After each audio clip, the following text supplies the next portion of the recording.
ne pourra changer ton amour pour moi. Tu m'as toujours aimé, sans relâcher ton amour n'abandonne pas. Bien que je sois imparfait, tu es fier de moi. Rien ne pourra changer ton amour pour moi. Aucune tempête ne m'arrêtera. Au milieu des vents, je reconnais le son de ta voix m'appeler à toi. Tu traverserais les mers si je me noyais. Rien ne t'empêchera de me protéger. J'irai, je n'ai que toi.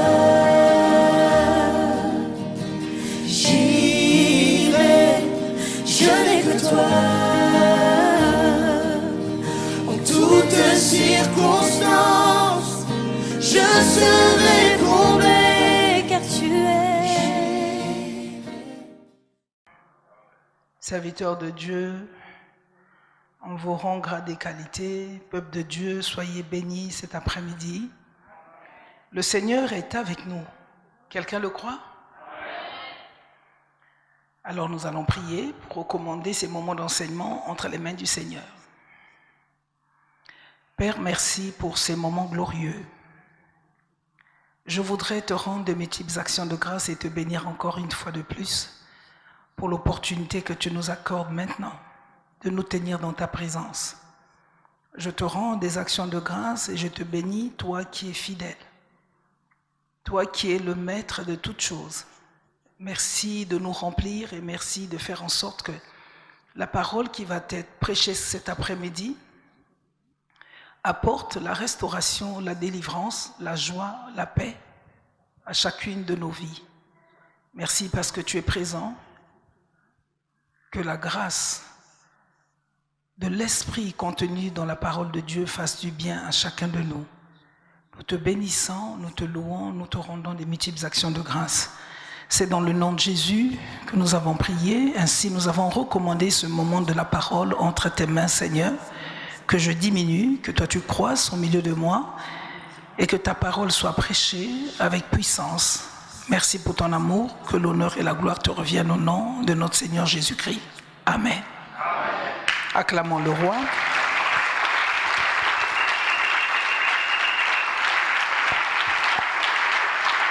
Amen. Je souhaite la bienvenue à chacun de nous cet après-midi. Nous nous asseyons sur le règne de nos ennemis. Tu as bien fait d'être ici cet après-midi car Dieu veut parler au cœur d'une personne. Il y a certainement plusieurs d'entre nous qui passent par des moments difficiles. Et ces moments sont des moments qualifiés de difficiles pour certains parce qu'ils n'ont pas la révélation de ce Dieu que nous servons. Ce n'est pas simplement un Dieu qui nous a promis la joie, il nous a promis la vie éternelle. Et il y a une parole extraordinaire qui vient dans mon esprit, et la Bible dit ceci: les choses cachées sont à l'Éternel, les choses révélées sont à nous et à nos enfants. Et vous savez que Dieu cache un certain nombre de choses. Ce n'est pas parce qu'il a peur de nous effrayer, non, Dieu n'a pas peur. Mais quelquefois, vous savez, quand on vous donne assez d'informations au sujet de ce que vous attendez, vous ne fournissez plus les mêmes efforts. Vous les attendez avec espérance, mais quelquefois les efforts que nous fournissons pour attendre les promesses de Dieu sont quelquefois dérisoires. Or, Dieu a besoin de nous voir en tout temps, à tout moment, concentrés au sujet de son œuvre. C'est la plus belle chose que le Seigneur aimerait que nous puissions prendre conscience et savoir que nous avons été créés pour un seul but, le célébrer, l'adorer. Une des raisons pour lesquelles vous et moi nous avons été créés, c'est pour le célébrer, c'est pour adorer Dieu. Ce peuple qui est parti, qui a vécu longtemps dans le désert, ce peuple d'Israël qui avait été choisi par Dieu, nous savons pour les lecteurs de la parole comment ils ont fait pour arriver en Égypte. C'est parce qu'il y avait une crise. Et la crise n'a pas seulement commencé par la famille pour le peuple d'Israël. La crise a commencé par la jalousie que les enfants de Jacob avaient contre leurs frères. Cette crise, effectivement, a commencé par là. Mais avant que cette crise commence, une révélation puissante avait été donnée à Joseph.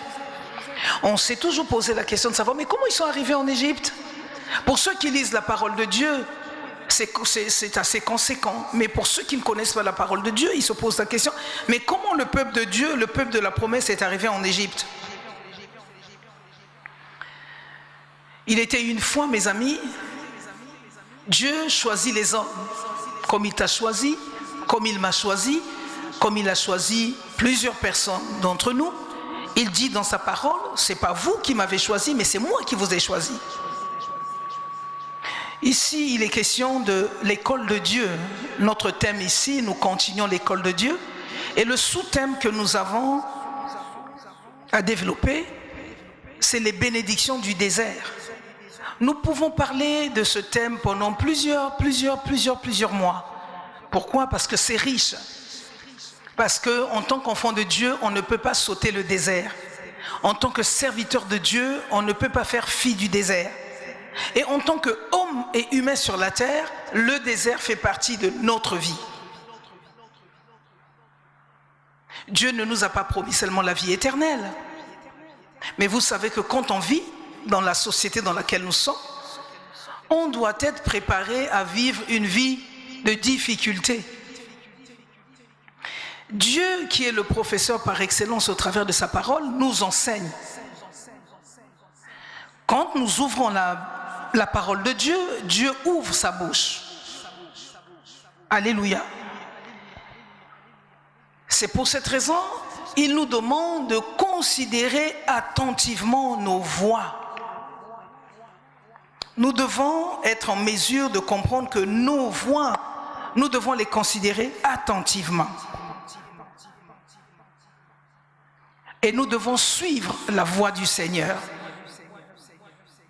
Nous devons apprendre à suivre la voie du Seigneur.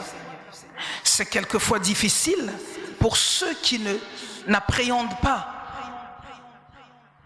que même dans les difficultés, le Seigneur se trouve à l'intérieur de nos difficultés. Dans le psaume 32, verset 8, la Bible dit « Je te montrerai la voie que tu dois suivre. » Donc il y a un chemin par excellence que chacun de nous devra suivre. En tant que chrétien, c'est vrai, quand nous étions encore dans le monde, chacun suivait sa propre voie. Mais maintenant que nous sommes devenus chrétiens, nous devons faire attention à toutes les voies que nous empruntons. Toutes les voies que nous empruntons au sujet d'une pensée, au sujet d'une décision, au sujet de la manière dont nous aimerions résoudre les problèmes qui se posent en face de nous. Nous devons considérer les décisions que nous prenons au sujet des choix.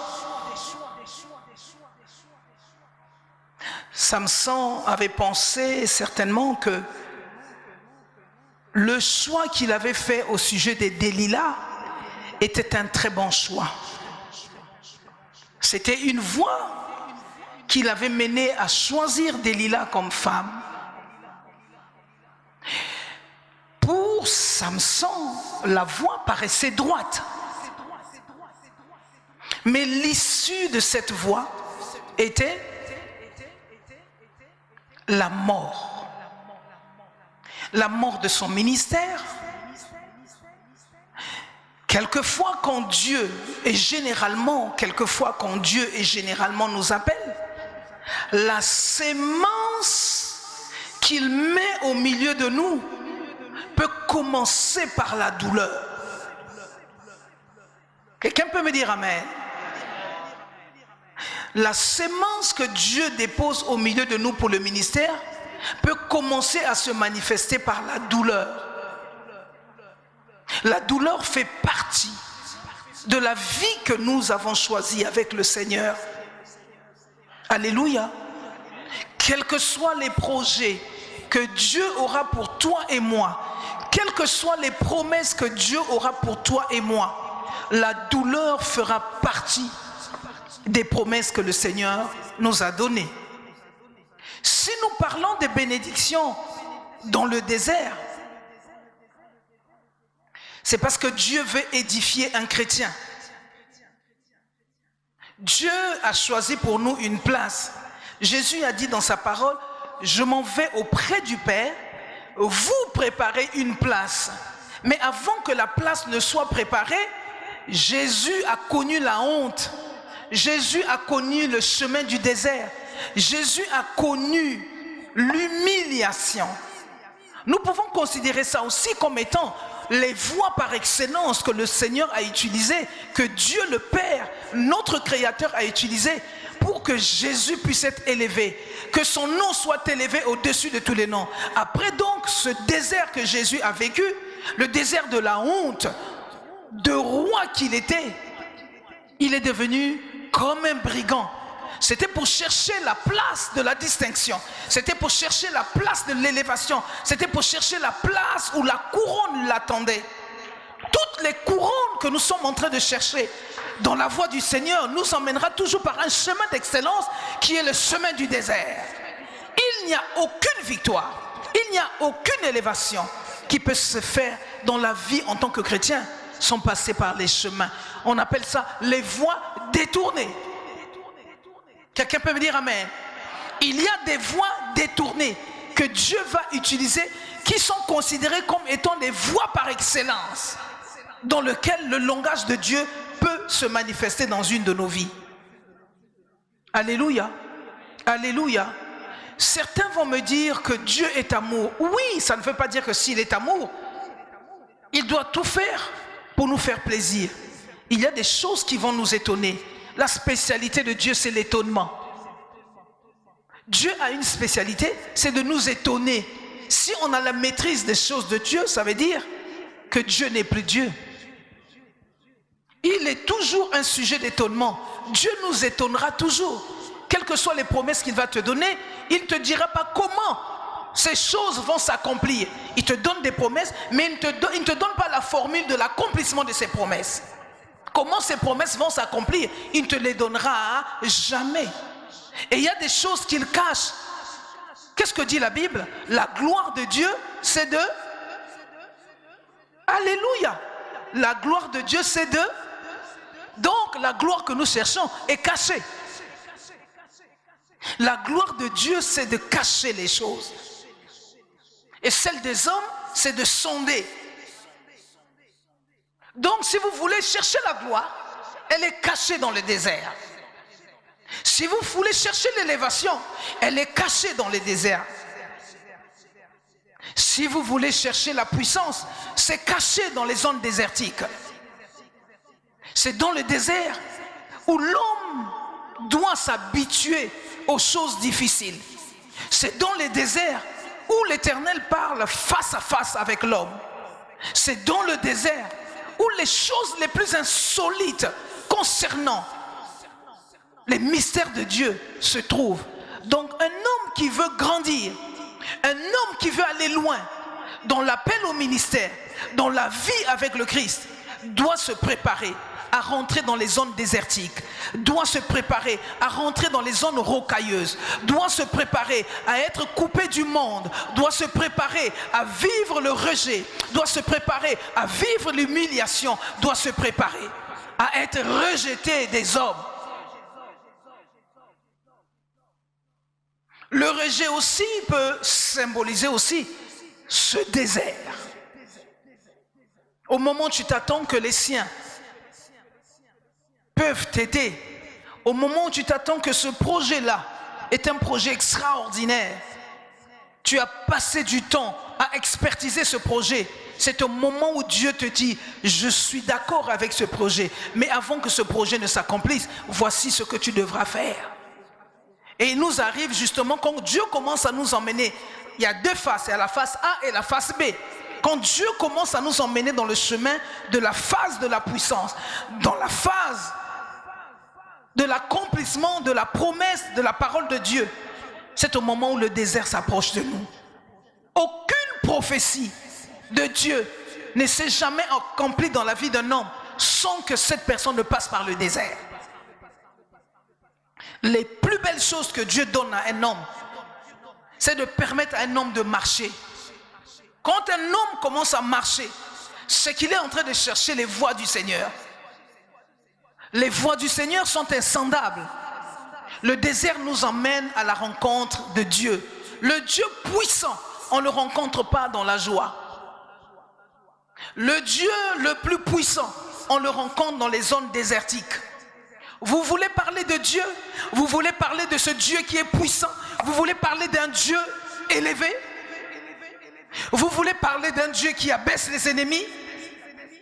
Préparez-vous, mes chers frères et sœurs, à vivre l'inédit, à vivre ce que les autres n'ont jamais vécu. Oh my God, oh my God, je sens l'Esprit de Dieu descendre. Vous voulez parler de la puissance de Dieu? Vous voulez parler d'un ministère puissant? Vous voulez parler des choses spéciales? Alors préparez-vous à rencontrer ce que vous n'avez jamais rencontré. Préparez-vous à vivre les choses de manière difficile. Et quand Dieu commence à vous rapprocher de votre temps de bénédiction, quel que soit le niveau, parce que dans le désert, il y a plusieurs niveaux de désert.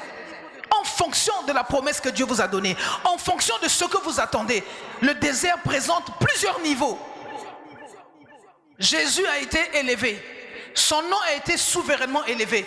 Mais avant que son nom soit élevé, il est sorti pratiquement à moitié nu, à parcourir les villes, à tenir la croix, à joncher dans les couloirs. Il fallait que tout le monde le voie. Il fallait que tout le monde sache qu'il avait été humilié. Il fallait que tout le monde sache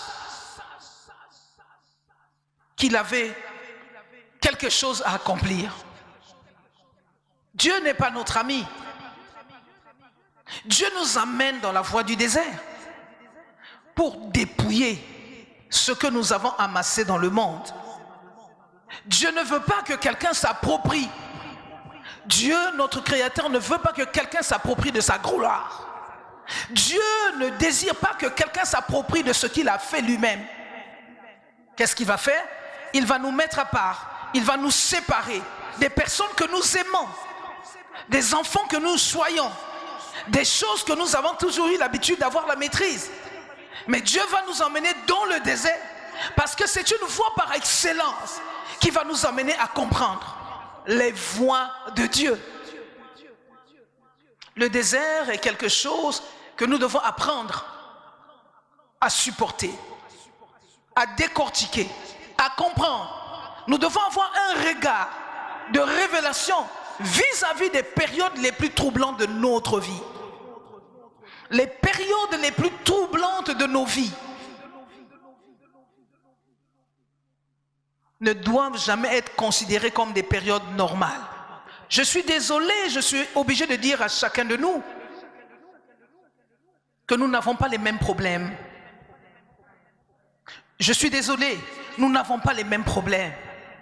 Ce que j'attends, c'est pas ce que toi tu attends. Donc, nos vies ne peuvent pas se ressembler. Les prix que nous payons ne peuvent pas se ressembler. Tu me parles de quel Dieu? Le Dieu que je connais, le Dieu que je sers, mais il n'est pas sucré, il n'est pas tendre, il n'est pas toujours le Dieu d'amour. Il est un Dieu qui nous emmène à être broyés dans le désert. Notre personnalité va être broyée dans le désert. Parce que Dieu ne peut pas accompagner un homme dans la gloire si cet homme ne reflète pas son image, si cet homme ne rentre pas dans le brisement, si cet homme ne rentre pas dans l'humilité. Tout ce que les enfants d'Israël ont ramassé en Égypte, ils devaient broyer ça dans le désert. Et la Bible dit qu'ils sont passés par un chemin détourné. Les voies par excellence de l'élévation. Dieu ne va pas utiliser les mêmes personnes, le même témoignage Les mêmes voies pour chacun de nous.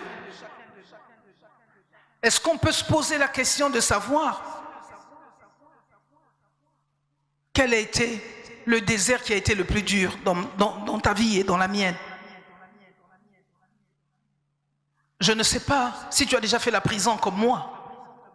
Voyez-vous que Dieu utilise les niveaux d'instruction. En fonction de la mission qu'il te donne, il y a des niveaux. Et pour tout le monde, ça ne sera pas pareil.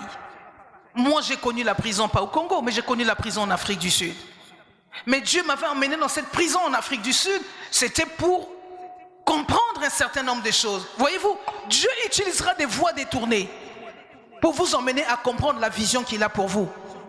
Il a fallu que Moïse, qui était dans la maison de Pharaon, puisse devenir un meurtrier. Avant de devenir libérateur, il est d'abord devenu un meurtrier. Parce que Dieu devait le faire affronter à quelque chose. Il est devenu meurtrier. Et quand il a tué, c'était la voie, le chemin par excellence que Dieu devait l'emmener dans le désert. La Bible nous dit que Moïse est resté 40 ans dans le désert. Pourquoi?